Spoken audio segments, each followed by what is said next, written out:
오늘 우리에게 주신 하나님의 말씀은 여호수아 6장 15절로부터 27절까지 말씀입니다. 일곱째 날 새벽에 그들이 일찍이 일어나서 전과 같은 방식으로 그 성을 7번 도니 그 성을 7번 돌기는 그날 뿐이었더라. 7번째에 제사장들이 나팔을 불 때에 여호수아가 백성에게 이르되 외치라 여호와께서 너희에게 이 성을 주셨느니라. 이 성과 그 가운데 있는 모든 것은 여호와께 온전히 바치되 기생 라합과 그 집에 동거하는 자는 모두 살려주라. 이는 우리가 보낸 사자들을 그가 숨겨 주었음이니라. 너희는 온전히 바치고 그 바친 것 중에서 어떤 것이든지 취하여 너희가 이스라엘 진영으로 바치는 것이 되게 하여 고통을 당하게 되지 아니하도록 오직 너희는 그 바친 물건에 손대지 말라. 은금과 동철 기구들은 다 여호와께 구별될 것이니 그것을 여호와의 곳간에 드릴지니라 하니라. 이에 백성은 외치고 제사장들은 나팔을 불매 백성이 나팔 소리를 들을 때에 크게 소리질러 외치니 성벽이 무너져 내린지라. 백성이 각기 앞으로 나아가 그 성에 들어가서 그 성을 점령하고 그 성 안에 있는 모든 것을 온전히 바치되 남녀 노소와 소와 양과 나귀를 칼날로 멸하니라.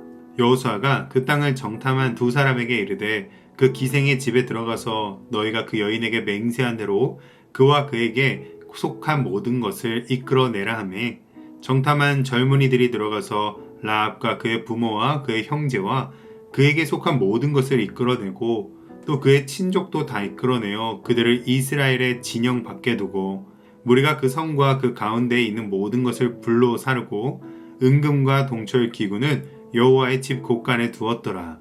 여호수아가 기생 라합과 그의 아버지의 가족과 그에게 속한 모든 것을 살렸으므로 그가 오늘까지 이스라엘 중에 거주하였으니 이는 여호수아가 여리고를 정탐하려고 보낸 사자들을 숨겼음이었더라.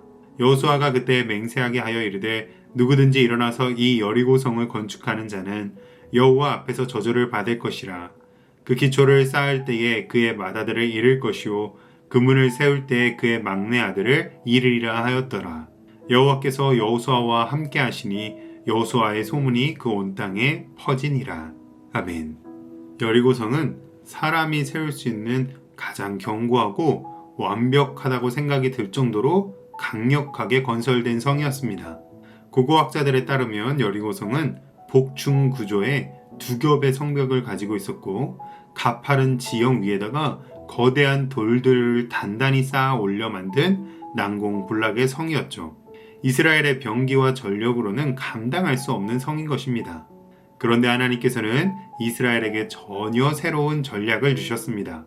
매일 성을 돌고 일곱째 날에는 7번 돌고 외치라는 것이었습니다. 인간의 상식으로 보면 아무 의미 없는 순종처럼 보였죠. 그러나 하나님께서는 순종을 통해 은혜로 일하시는 분이십니다. 오늘 본문에서 하나님께서는 이스라엘의 믿음의 순종을 보시고 은혜로 성을 무너뜨리시며 은혜로 구원을 행하셨습니다. 오늘 이 말씀을 통하여 우리의 삶의 성벽 앞에서 어떻게 하나님을 바라보아야 하는지 깨닫는 이 시간이 되시기를 주님의 이름으로 축복합니다. 일곱째 날 새벽에 이스라엘은 전날과 같이 똑같이 성을 돕니다. 하지만 그날은 조금은 특별했는데요. 7번을 돌았고 7번째에 나팔 소리가 울리며 여호수아는 이렇게 말합니다. 외치라 여호와께서 너희에게 이 성을 주셨느니라. 이를 통해서 이스라엘 백성들과 여호수아의 믿음을 볼 수 있습니다.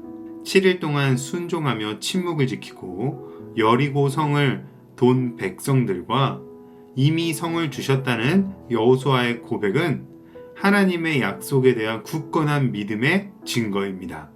믿음이 없으면 순종할 수가 없습니다. 아무리 불가능해 보이고 머리로는 이해가 되지 않는 일이라 할지라도 하나님의 약속을 믿는 믿음이 있는 자는 순종합니다.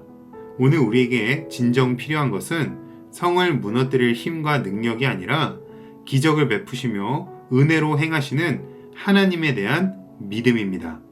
예수님께서도 기적을 행하시기 전에 내 믿음이 너를 구원하였다. 내 믿음대로 되라 라고 말씀하셨습니다. 그런즉 우리는 은혜로 우리 앞을 가로막는 성벽을 무너뜨리시는 하나님을 향한 믿음이 필요합니다. 17절에서 여호수아는 여리고성과 모든 것은 여호와께 온전히 바치되라고 하였습니다. 여기서 바치다의 히브리어 헤렘은 두 가지 의미가 있는데 하나님을 섬기기 위해 완전히 바쳐졌다는 뜻과 철저하게 파멸시키고 저주하다라는 뜻이 있습니다. 즉 여리고 성을 완전히 무너뜨리고 진멸함으로써 하나님께 헌물로 바친다는 것입니다. 이를 따라 21절에서 성 안에 있는 모든 것을 온전히 바치되 남녀노소와 소와 양과 나귀를 칼날로 멸하였다라고 했습니다. 그런데 이 엄중한 진멸의 심판의 명령 가운데 놀라운 은혜가 일어납니다. 17절은 유일한 예외를 말하고 있는데요. 기생 라합과 그 집에 동거하는 자는 모두 살려주라. 완전한 심판 가운데 유일한 구원이 라합의 집 가운데 임한 것입니다. 여리고성은 무너졌지만 붉은 줄이 달린 라합의 집만은 건짐을 받은 것이죠. 이처럼 세상이 완전히 무너지고 망하는 전쟁통 속에 있을지라도 하나님께서는 구원받을 백성을 철저히 구별하시고 지키시며 건지시는 줄로 믿습니다. 소돔과 고모라가 유황불의 심판을 받을 때에도 하나님께서는 룻의 가정을 지키시고 건져내셨습니다.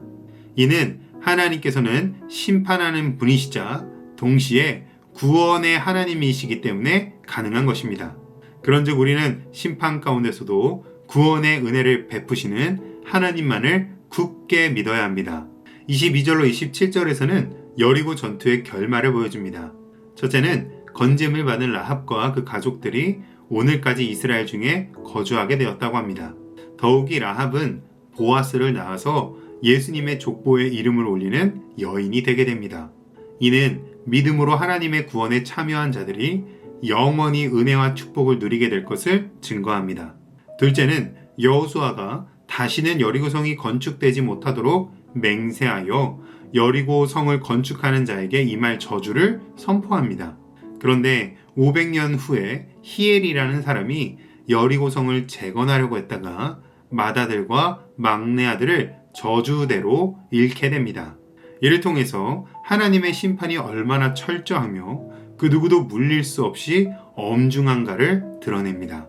마지막으로 셋째는 하나님께서 함께 하심으로 여호수아의 소문이 온 땅에 퍼졌다고 합니다. 이는 하나님께서 함께 하시는 자는 어떠한 상황 속에서도 형통케 되며 존귀함을 받게 됨을 보여줍니다. 오늘 말씀은 여리고 성벽이 힘으로 무너진 것이 아니라 하나님의 은혜로 무너졌음을 보여줍니다.